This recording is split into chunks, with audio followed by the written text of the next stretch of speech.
Hi, everybody. This is the Baseball Light, the amazing, spectacular, terrific, the great one, the people's champion, your host, and welcome back to the Baseball Light. Hopefully, you like this video and you can get through this video. Hopefully, you can tell I got laryngitis, but that's all right. I'm not perfect, get sick sometimes. Just sort of came up on me all of a sudden today. But I would mention, what would make me feel better is you send me a super thanks, become a member of the channel. We'll get through this. God help me when I get through this. If I don't cough, if I don't I sound like an old lady. It's terrible. It does sound like Boomer Esiason at this break. But we talked about Adam Ottavino on Thursday, and he went after Carlos Mendoza, saying that he didn't know what he was doing when it came to the bullpen. And I said in the video that, listen, the Mets had pitchers going into couldn't finish the third inning, the fourth inning, couldn't finish the fifth inning. What was Mendoza supposed to do by bringing in people to get outs, just to get outs? And really, the Mets starting staff is what really just taxed the bullpen and led to so many injuries to guys like Reed Garrett, Max Kranick, who's got non-tendered. Danny Young got hurt. He's non-tendered. That's basically washed their hands of those guys. So he did this live stream the other day, I guess. If you don't know, he has a YouTube channel called Adam Ottavino 0. Well, that's very creative. He has over 8,000 subscribers, and I bring that up because I think he kind of is going off on this scorched earth thing because he wants to bring in people to watch his boring channel. I mean, it's more like gossip talk, really. I mean, he's gossiping about his former teammates. He's gossiping about his former boss. Now, the one thing we learned, just from what I read, I watched the live stream of him talking about Mendoza. He doesn't like him. He doesn't like Mendoza. I think I mentioned in the other videos that Ottavino, when you would put him in a spot, he was like a nervous Nelly. When you need him in a big spot to get big outs, really late in the game, critical game, he would just sort of disappear. Or even if you get him to go in like mop-up duty, either the Mets were winning or losing, he would struggle in a big game. Give me an example. Game 2 of the NL Wild Card Series against the Padres. I mentioned this the other day. That he struggled to get outs in the ninth inning. I don't remember if Buck pulled him out of the game or the Mets just struggled to get him 3 outs in that inning and to win the game. So, and he has a reputation. The Yankee fans don't like him because of this whole like sort of way he carries himself. And then, he did, what did he do a couple years ago? I think Mendoza took him out last year, if I remember right. And he basically said, "Oh my God," on the mound, if I remember right. He couldn't believe why Mendoza was taking him out of a game when he was struggling to get outs. So he has sort of a prickly, sort of pointing fingers at other people when it comes to him getting outs in an inning. So I don't know if he's going to retire. He pitched this year for the Yankees a little bit, but I don't know if he looks at himself as done or what. But now he's going after one of the more beloved Mets on the team. And this is Brandon Nimmo. This is how desperate this guy is to get super chats, super thanks, get people to become a member of his channel. Because the only reason he has 8,000 subscribers on there is what it says on Baseball Reference. To do a channel, first of all, it's very unprofessional to be doing, especially if you're a player, to be doing this kind of garbage. It's one thing if I do videos on this stuff, I talk about it. It's not, I'm not in the clubhouse. I'm not a teammate. It's very disrespectful. I don't even need to do that. I don't even need to do the Godfather voice. It's very disrespectful. So I guess he kind of looks at it as his career's over in the major leagues. I don't think he really cares. I really don't think he likes Brandon Nimmo either. I think he thinks that Brandon is a phony. Which we know that WFM went after him last year.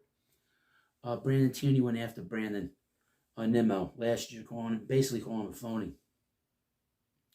Brandon is a guy that is an American success story.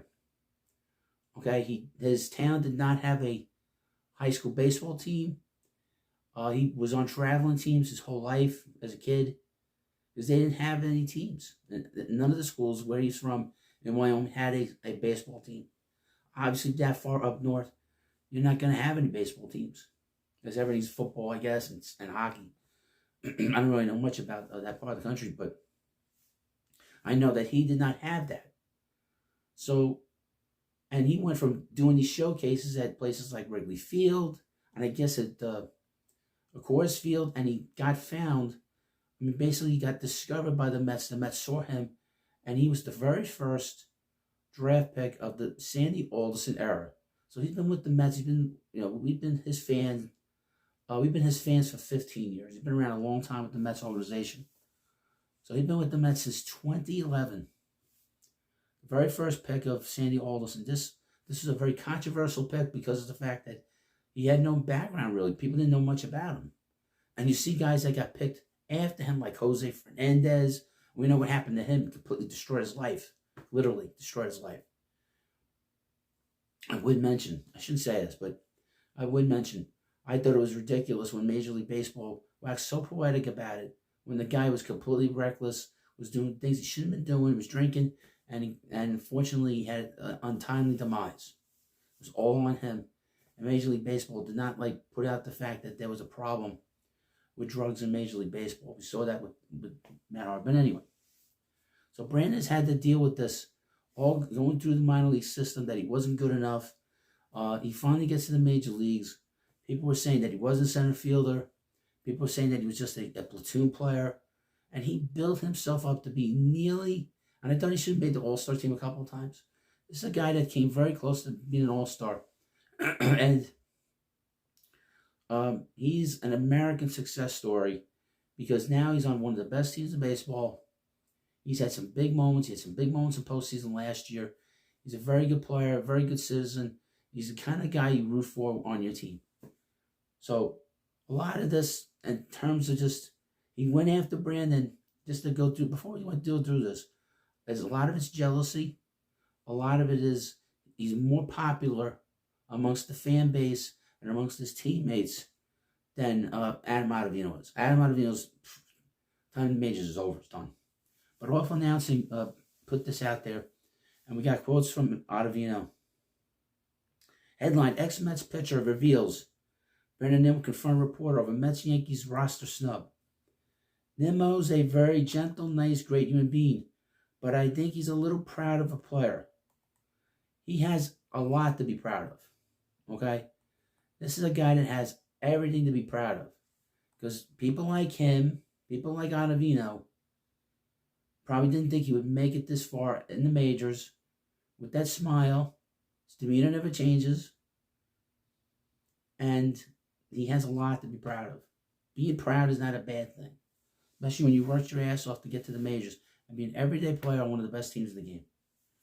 Former New York Mets reliever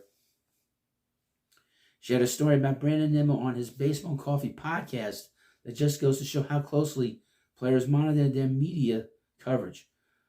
So it's called Baseball and Coffee. It's really more gossip and coffee. According to Ottavino, Nimmo confronted SNY's Little Andy Martino. Little Andy. That's one of my better nicknames. In a hallway after he published a hypothetical Yankees-Mets combined roster in 2024 that had Alex Verdugo as a left fielder instead of Nimmo. Well, Little Andy's a moron, There's nothing wrong with being annoyed.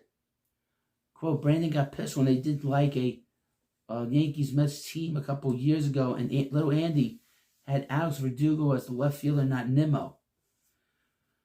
Quote, and quote, Ottavino said, I saw Nimmo go at Andy Martino in the hallway about that, and I was like, damn, you read the paper like that? You care about what the talking heads say that much? That's surprising to me. Little Andy confirmed the confrontation happened, responding to a clip of Ottavino's comments on social media. True story. But Brandon's such a good guy that, of course, we ended up having a great conversation. One of the best players I've covered, Little Andy wrote.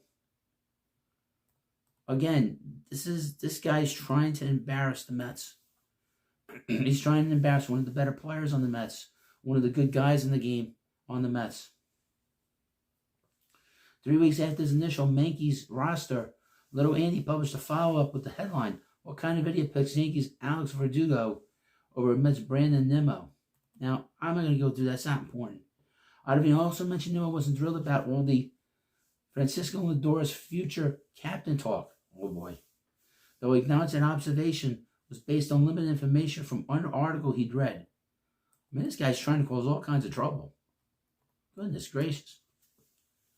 Nimmo's a very gentle, nice, great human being, but I think he's a little proud of a player. Nimmo's name has appeared in trade rumors this offseason, with the Mets reportedly willing to move him despite his full no-trade clause as they look to create payroll and roster flexibility. Now, I would mention, based on this, I don't want to see the Mets trade Brandon. Out of spite. Out of spite work. Ottavino is a terrible human being. I mean, he's a jerk. He's a jerk. So he is trying to undermine Nimmo in the eyes of the fans. He's trying to undermine Nimmo in front of Francisco Lindor. I know that prior to the 2022 All-Star break, there was all kinds of talks that the Mets were going to name Brandon as captain. That didn't happen. And then they signed him to the big contract in the offseason because they were talking to him at spring, at the All-Star break. But for Ottavino to interject all this, he said, "Oh, I got the information from one article he read." He's an idiot. This guy's just trying to get clicks. He's trying to get attention for his bad channel. If you go through his channel, folks, he has very little views. And his channel has as many subscribers because of Baseball Reference that he has. The Baseball Reference page that he has. He was a mediocre reliever. I know the numbers don't look bad on the surface, but he was a mediocre pitcher. Okay? He pitched well when the Mets didn't need him to pitch well. And this was his career. This is how he pitched with the Yankees, the Red Sox, the Rockies. Very mediocre reliever. And I was not happy that the Mets brought him back a couple years ago into going into 24 because I felt that they didn't need him. And they did need him. Okay? I would also mention he was part of that 2023 team that did not play well. So he was also part of the problem too. He was also part of that team in 2022. You got to understand something. If you are part of the problem with the New York Mets in terms of just, and you're a spare part, all due respect, he's a spare part in your team. And a spare part is running down one of your best players. You have to circle the wagons around your better players. You can't let some middle reliever at the end of his career run down one of your players. You don't do that. And I would say the same thing. I know I've had some issues with Lindor over the years, but Lindor's been great the last 2 years. If he was saying these kinds of things about Lindor, I would hit him just as hard. Like I said, he wants people to watch this bad channel that he has. He's not getting any real traction with SNY. He's not getting any real traction from MLB Network. He's basically next in line. And this YouTube channel, he's trying to be like Trevor May. Trevor May has got a great channel. He was not, I would mention, May was not as good of a player as Ottavino was as a pitcher, but May doesn't run down his teammates, his former teammates. He doesn't throw dirt. He doesn't, he doesn't go after them. This is I said this the other night, this is extremely unprofessional. And this is unnecessary. But for one and this is only for one purpose, like I said. It's so that you can watch his channel, subscribe to that bad channel.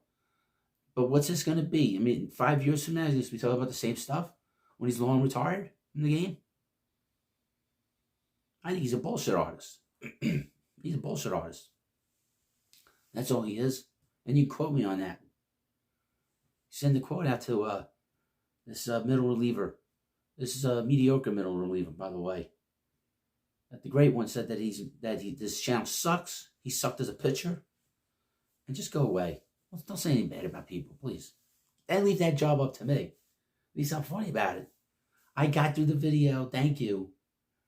Got the voice sounded a little bit better as we went along here. But I want to know what you think about this thing with Ottavino. And of course, hit the subscribe button. Please send me a super thanks to help me. It'll make me feel better with the cold that I have. Taking care of it. But thanks for watching. Please subscribe to the Baseball Hut. I'll see you later.